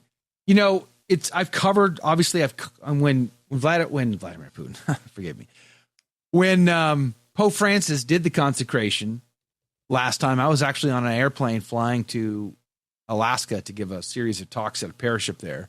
And I had to pay extra money so I could listen live because everybody wanted to know what was the formula he was going to use. And of course, he changes it and uses Ukraine as well. It's like, come on, just follow the instructions. Why is this so stinking hard? There's no downsides to doing this. There's only upsides. Just follow the instructions. But nonetheless, that's where we are. And the proof is in the pudding. Has the world gotten better since? No. Arguably, the world is worse off. So there you go. Hey, Christine says, have you interviewed Robert? Yes, I have. I've interviewed him several times, actually. I haven't had him on in a long time. I do would like to get him back on. Robert's a great guy. You should check out his YouTube channel if you haven't done so already. Determined to be Catholic is his YouTube channel. Light says, Joe, ask him why he thinks Putin erected a statue of Castro. Where is that? Is that in Moscow, Lights? Do you know of any statue of Castro erected by Vladimir Putin, Joseph? No, I haven't seen it. Ironically, I would think that I would know about that. I'm not saying it doesn't exist, but my mother's side of the family is from Cuba, so like we're not. Oh, really? We're not Castro fans. Oh yeah, no. My grandmother ran away from that regime. So no kidding. There's no love lost for Castro for sure. Early 2024, we had a guy at our parish visiting our parish. I go to a traditional Latin Mass community in Houston, and we had a guy coming to Mass on Sundays, and he looked like a little bit of a standout. He looked odd. So I went up and introduced myself to him and talked to him. He was from Cuba. He had escaped Cuba and walked. I said he was one country he could fly to in Latin America, and I forget which one it was. Ecuador, maybe? I forget which country it was. He was able to fly there, and then he walked to the United States from there. And it was a very fascinating conversation. I felt kind of sad for him, actually, because he had left a daughter behind. He was hoping to still bring her over, but you never know. Hey, Siobhan, did I get it right this time, Jake? Is it Siobhan? That was great. Oh, praise be to God. Siobhan says, consecrating would be more unity, which is so needed. Yay and amen. I would agree. I wanted to ask this. Tell me about the economy over there. Like I've seen again, when the conflict broke out a few years ago, I started following some Russian channels just to kind of get some insight and look to see what Russians were saying and thinking about all of this. And so one of them actually, it was like almost like a joke. They were going to Russian grocery stores, and these were actual Russians that were doing this. They weren't like Americans, expats or anything. They were going to Russian grocery stores and going through the stores and showing like prices. This is what this costs. Like during all of these sanctions that the United States government was placing upon Russia, they were like, I could still get great groceries. And it was kind of like, it was kind of funny actually. But so what is like the economy like there? How affordable is it to live? And you're living outside of you're living in and around the Metro Moscow region, so that's got to be more expensive than say living in the country, I imagine. So what is the economy like? Yeah, so I think there's some context that's required here as well. I mean, the Russians complain if the price of the metro ticket goes up, 9 cents. So there's that. Wow. It's much more affordable living here. There's no doubt about it. It's a little bit overwhelming, the amount of products that exist here.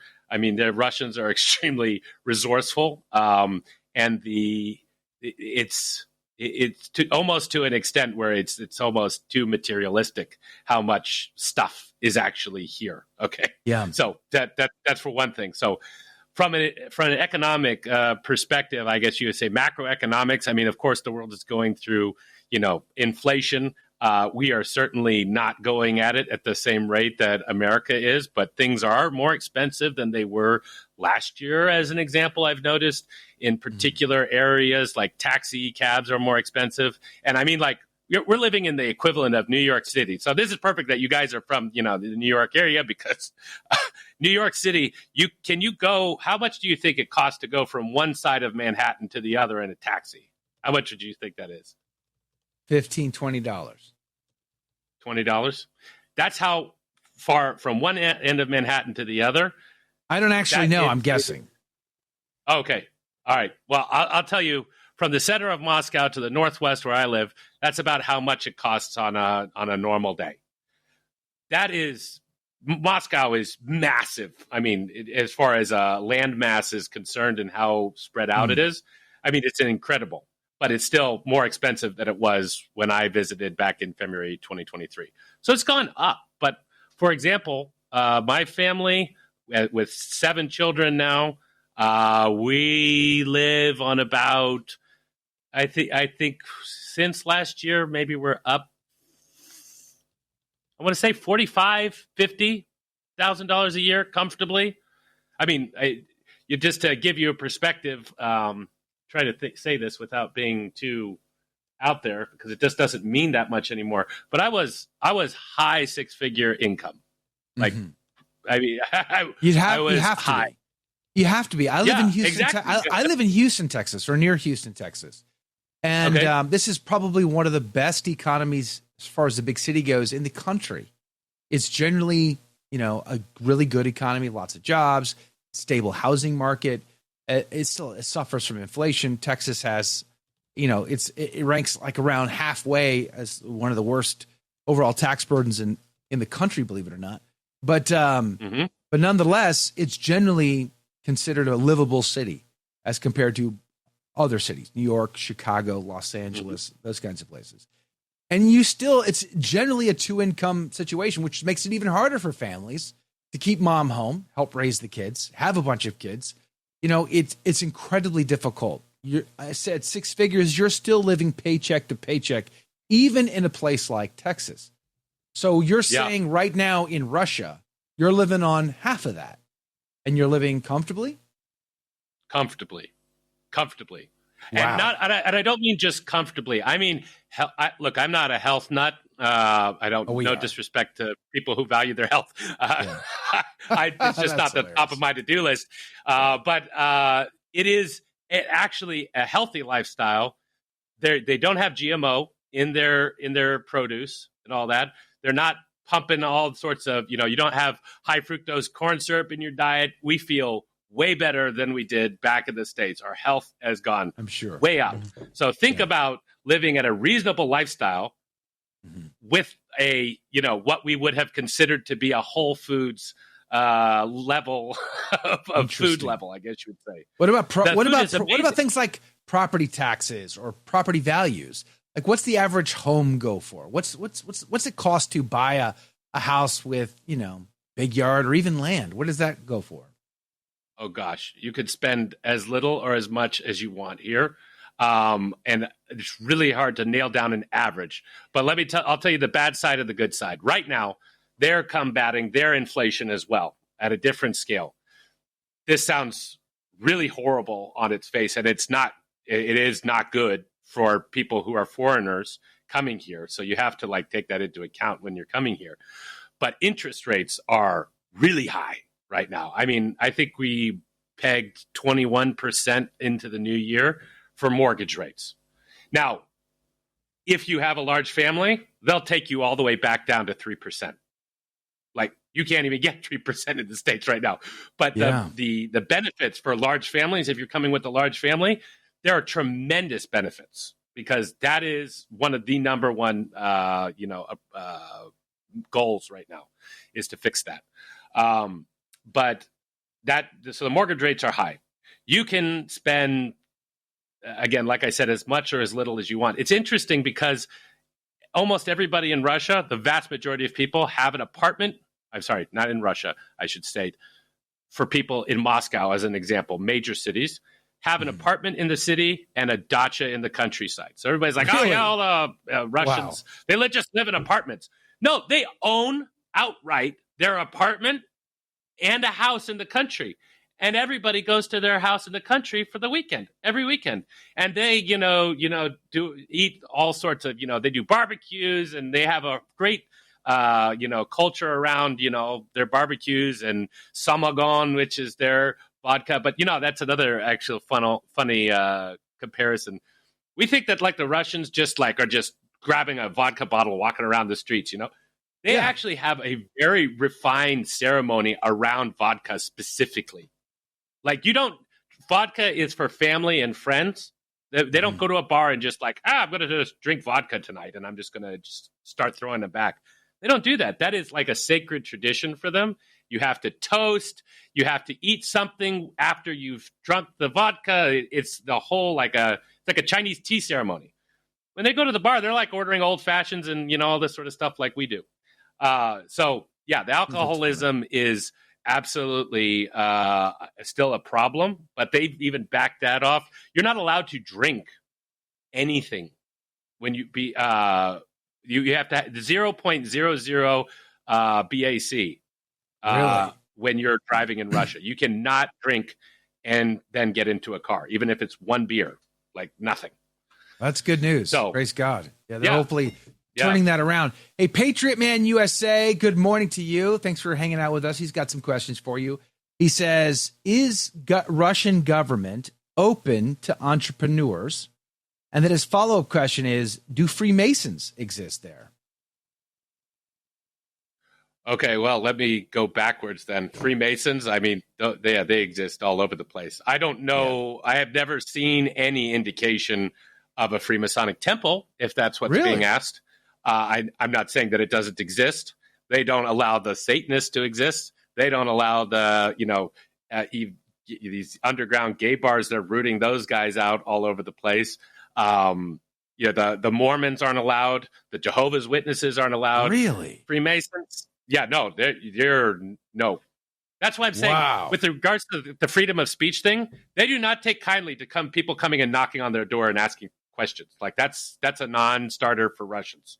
They are not like, let's get out in the street people. A little bit of history just for that very quickly is back in the 90s when the wall fell down. Everybody and their brother rushed in. The Church of Satan, the Mormons, the Jehovah's Witnesses, every, kind of evangelical, Protestant, Lutheran, everybody came. Everybody. Because it's like mission territory, baby. Like where we just can do whatever we want here. And that meant everybody. So Russia ratcheted that way back. So you have to, as a religion, you have to be registered, you have to be vetted, and all this sort of stuff. You can't just be like, I'm going to start my own religion, and we're just going to say whatever we want here. And that's the kind of videos that you actually see online about Russian police raiding churches. Like, no, if we don't just put up with anybody here. Like that's not how it goes. So that Freemason question. What was the other part of that question? Does the Russian government, are they open to entrepreneurs? Very open to entrepreneurs. Actually, Maria Butina, who's that Duma state member, she started a club around that to help the foreigner entrepreneurs to get together and network and help each other out, contacts and all that sort of stuff. Russia has had a tremendous history with entrepreneurs. Again, like I say, they're taking a lot of lessons from the past in welcoming foreigners in for entrepreneurial purposes, particularly. For example, Maria talked about the fact that Catholics, besides the government, back in the days of, I think it was Catherine the Great, were the only two entities that were allowed to make alcohol. Like they were like, oh, the Catholics, they know what they're doing. Like let's let them make the alcohol, and then we'll build an economy around that. They're very open to the entrepreneurs. There's some very, very successful entrepreneurs here. The taxes are ridiculously low. So, I think what it was 4 years ago or 5 years ago, Ted Cruz was running on this whole 10% flat tax thing. Mm-hmm. Well, you're just supposed to just submit a postcard to the IRS, and it was just a flat 10% tax. That's what they got in Russia. It's 13%. Wow. Period. End of story.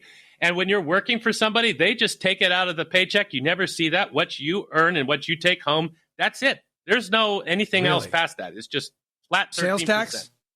There's no sales tax? Sales tax. I think there is some kind of a sales tax, but by law, it's required to be included in the price on the shelf. So you don't get a receipt with a plus something. There is some economic tax that is there. It's not high. I know that it's not high, but it has to be what is on the price on the shelf. That's how much you're paying for it. Wow. I'm going back to food for a second. When McDonald's pulled out of Russia, I thought that was just silly and stupid. Even if your opinion is Russia is the evil dark lord, or whatever, it's silly and stupid. What are we doing here? Why would you get something you talked about earlier about the separation between government and people? I don't blame Russian people for the choices of Vladimir Putin, even if I don't like Vladimir Putin. And honestly, I really don't trust Vladimir Putin all that much. But still, it's like these are dumb things. How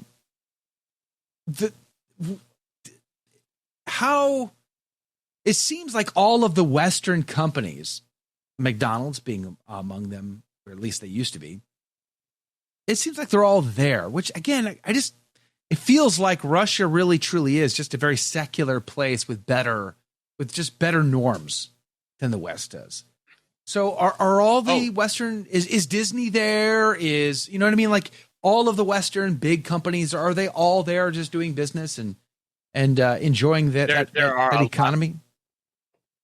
There are a lot of them that have rebranded and renamed themselves, or they have actually sold out, and Russians have taken over the company. There's a full spectrum of how that was handled. There are definitely some big brands here. There are definitely they have carried on. Sadly, in my opinion, I think it's pretty easy to see several different American modern iconic cult film series like Harry Potter and stuff like this, which is very sad, but it still exists.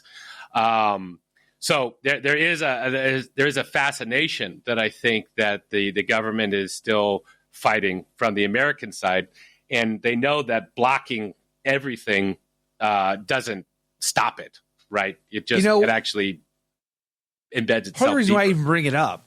Part of the reason why I even bring that aspect up is because in China, for instance, back in 2004, I was an international logistics manager, and I worked for a company that did business quite a bit in China.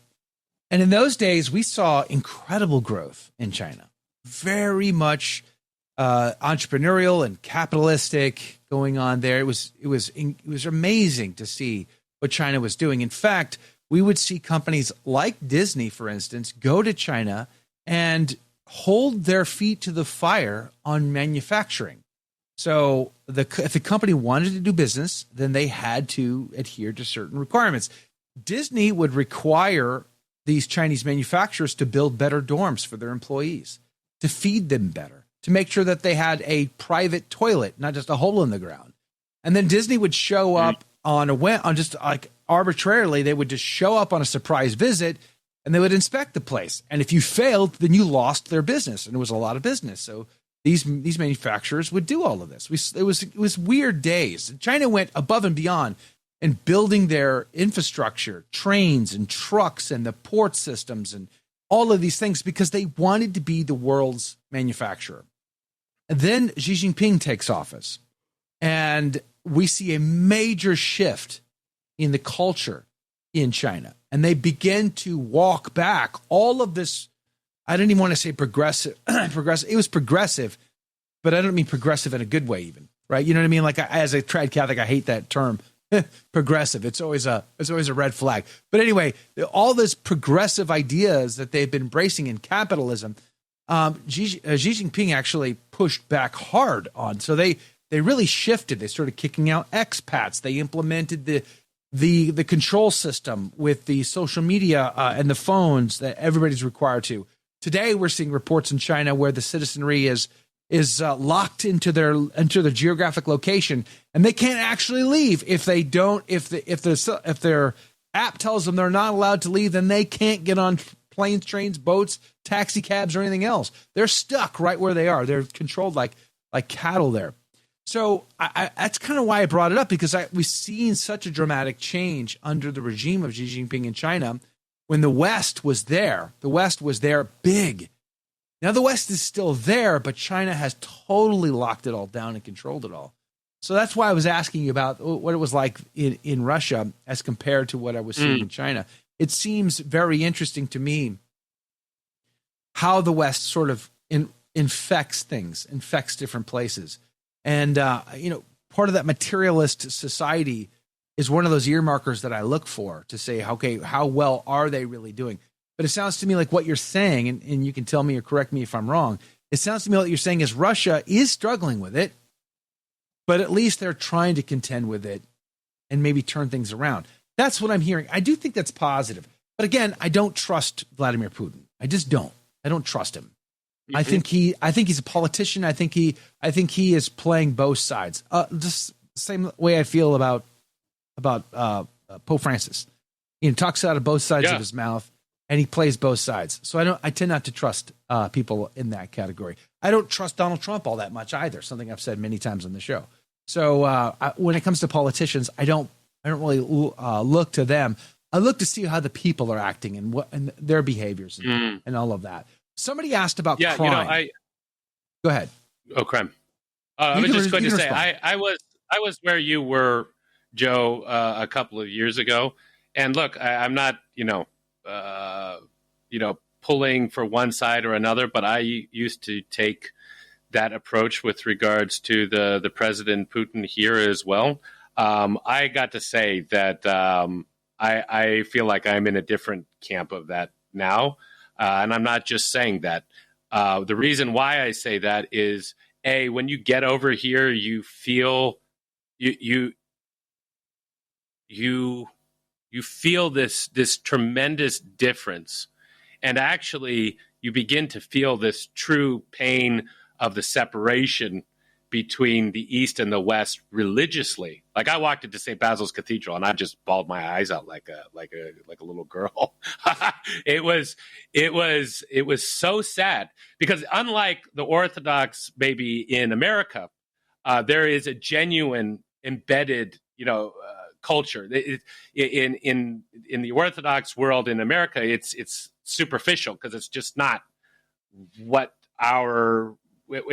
this grace builds on nature, right? And so the church has given to each of these various peoples these various different.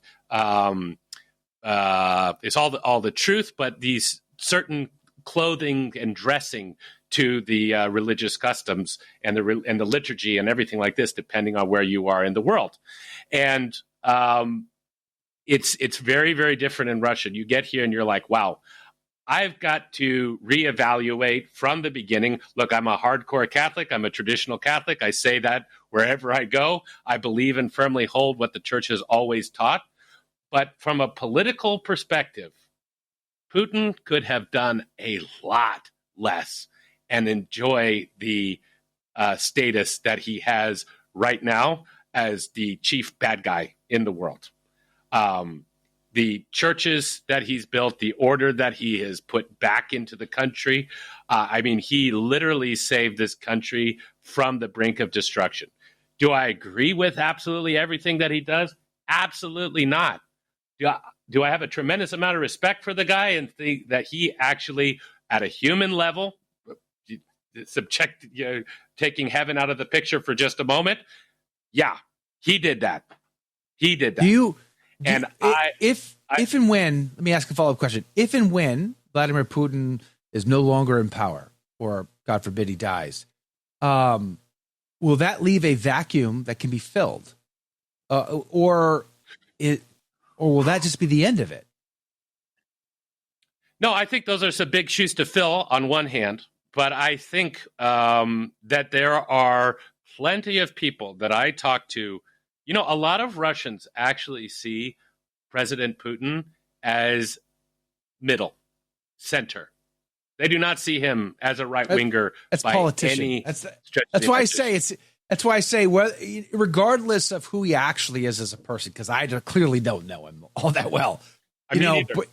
I don't know the guy. He's a politician, and that's why I say I don't look to him to see how things are. I kind of look to see how the people are. What are the people doing? That's kind of why I look at those earmarkers. I mean, right. I'm sure he's got great qualities, but I'm also pretty sure he's got some bad ones too. I just don't trust him. He's a politician, but I feel that way about all politicians. There's a reason why I have a political science degree and I didn't get into politics.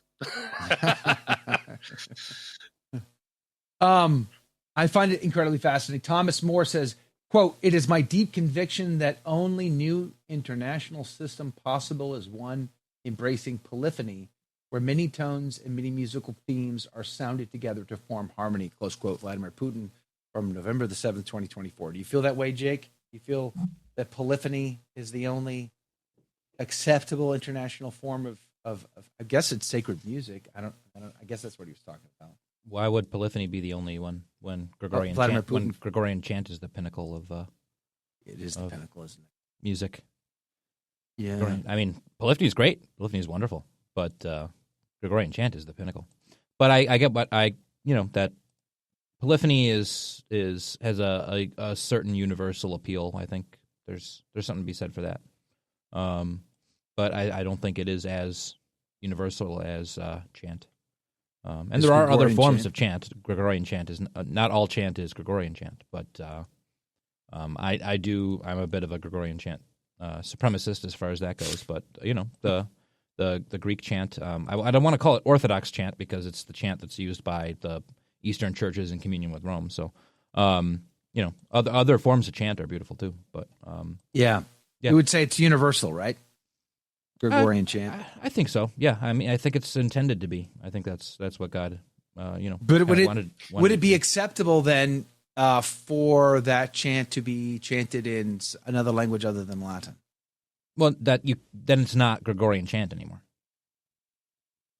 If it's not in Latin, it's not Gregorian chant. It's not Gregorian chant. Yeah, so Gregorian then chant is specifically in Latin. So then it's you really can, not. You can chant in English, but I don't think English works for chant. I think only certain languages work for chant. Like when you chant in English, it just doesn't sound right. Like it objectively is wrong. It's not just that it's unfamiliar or that it's modern or whatever. It just doesn't sound right. It's not the right kind of language for chant. And that's why Hebrew and Greek and Latin, which of course are the three traditionally sacred languages, there were the three that were on the cross. Those three all work for chant. Those languages are good for chanting. Just like I think there are certain languages that are better for polyphony. I think that certain languages just sound better and clearer for singing polyphony. But those three languages are the languages for chant in a general sense, and Gregorian chant specifically is in Latin. So, have you guys heard of Ensemble Organum? Yes, Ensemble Organum is very interesting. And they're I love that Crucem Sanctam Subiit. I listen to that every Easter. It's great. It's so dramatic, but it's they're but that's interesting. Their interpretations. Who knows how accurate those interpretations are? But those interpretations of old Roman chant and that sort of thing. It's very interesting, and it's funny because it sounds more like Eastern chant, like the perception of Eastern chant, but it actually is Western in origin, and their interpretation is based on it being Western in origin. So it's really that Eastern chant kind of is imitating that in a certain way, and it all just ends up going back to the chants of the Old Testament temple, of course. So that's where the roots of the faith were in the chanting and everything like that. So but they are interesting. I'm glad you brought them up because I think they're very cool. Linda Ann Wheeler is on the team over on Facebook. She says she's 1 degree separated from Vladimir Putin. You got to explain that. Okay, who? Yeah. What's the connection there? And am I now going to be in big trouble because I've criticized Vladimir Putin? That's the next question on my mind. Says I smelled roses when I saw the icon of Mary. Oh wow, that's amazing. Then somebody else brought up St. Petersburg. Okay, so that's, I guess, another one of the questions in my mind was, okay, so you've got the fall of the royal family. Then you got the 1917 revolution. And then, of course, decades of communist oppression in Russia is what I meant to say. And sort of renaming places. And so how, like, is there a return in Russia? Like, would they even consider renaming towns back to more, Christian names, Orthodox names, things like that? Have you seen that there? I haven't seen that notably. I'm not saying it has or it hasn't happened. I don't know if I've been following that perspective that closely in that regard. I think, I've talked with I think most of the spectrum, or a lot of the spectrum of Orthodox people. There's like kind of the mainstream Orthodox. They have their own version of like traditional Catholics. For Orthodox, called the Old Believers. And so you have kind of again a spectrum like we do in the practically speaking in the Catholic Church of range of practice and adherence to the rules and the old rules, etc. And there is a tremendous amount of desire from a lot of those groups to further improve. And then there are some definitely liberal sides to that as well, that there are some people who look at kind of the mainstream Orthodox churches trying to recreate, the Vatican in Russia, and a lot of people are against that. Look, I don't have a dog in that fight, but I guess something that I said earlier, which I always thought to be interesting. We hear from different apparitions of Our Lady, like Our Lady of La Salette, talking about how Rome would lose the faith. What does that even mean?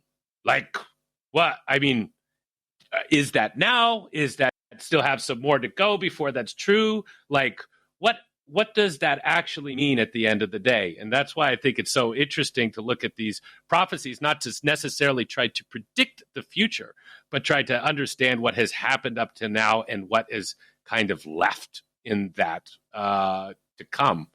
Well, there's and also one thing. What about the? I'm sorry to interrupt you, but you can come back to this in a minute. But there's the prophecy of the invasion of Europe from the east, which everybody says is going to be Russia, sweeping across, which will culminate in a French monarch coming to save the day after what looks like a World War III scenario. So if you can comment on that at some point, that'd be great. Yeah, well, I would say on one part of this, right? I'm curious to know how many people actually know, because I studied history. I thought extensively. Did you know that after Napoleon left Russia after his failed invasion of Russia, that the Russians actually came to Paris in triumph? No, I didn't know that either. Here I am. I'm like, I missed a class somewhere. They freaking rode into France. All right, Russians have a massive territory to handle. Right, they have all the resources they could possibly ever want.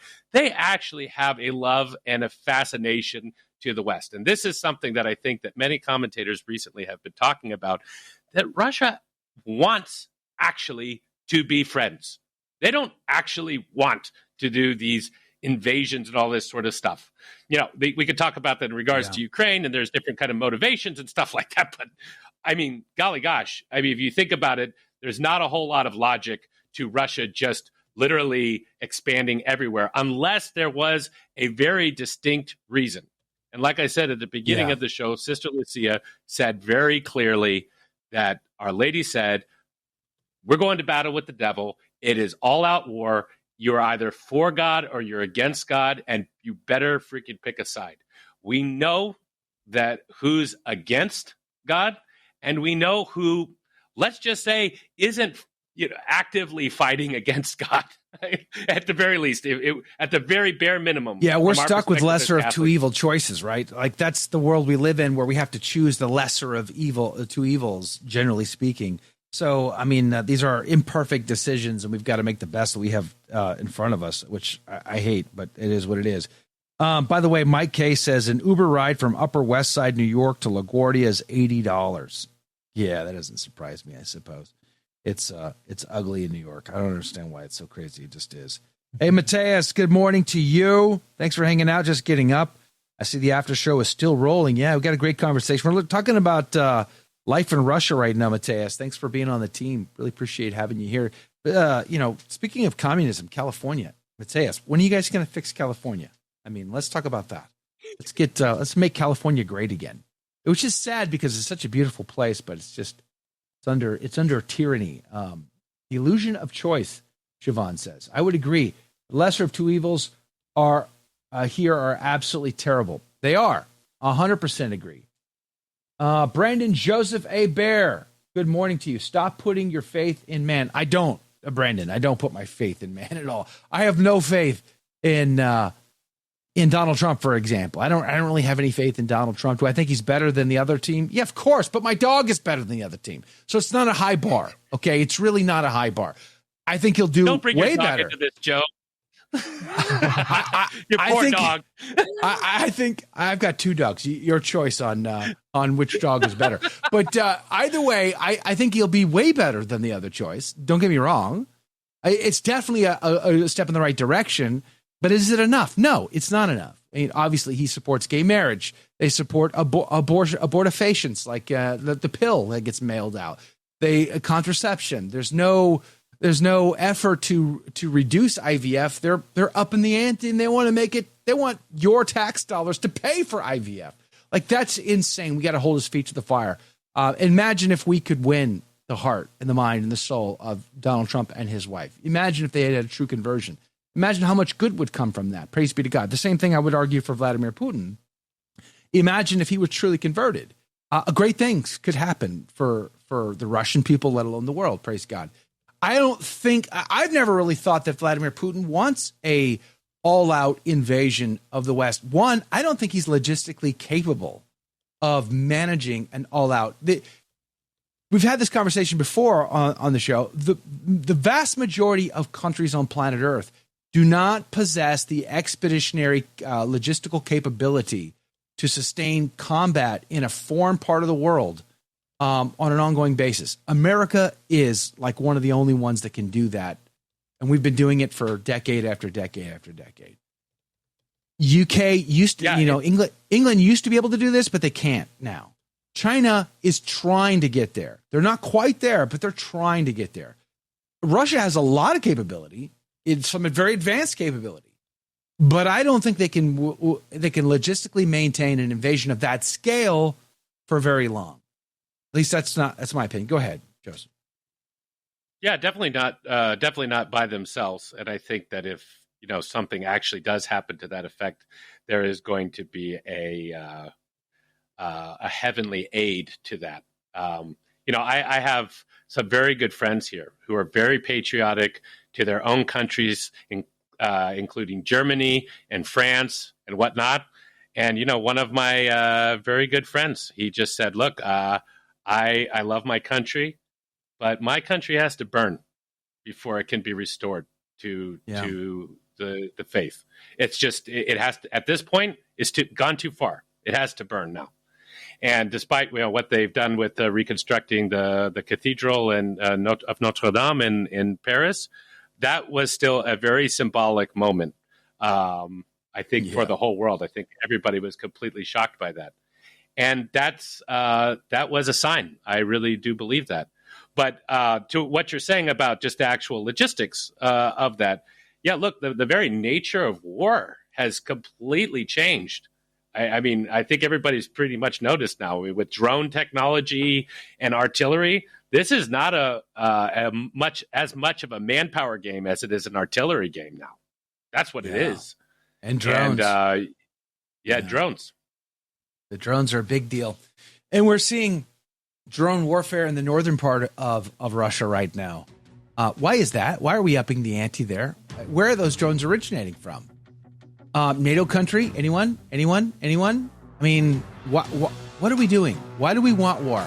We should not want war hawks in a place where they can take the world to war and not care about the cost of human life, let alone the moral wound that we suffer as a people, because we allow these people to continue their assault on mankind through this globalist agenda.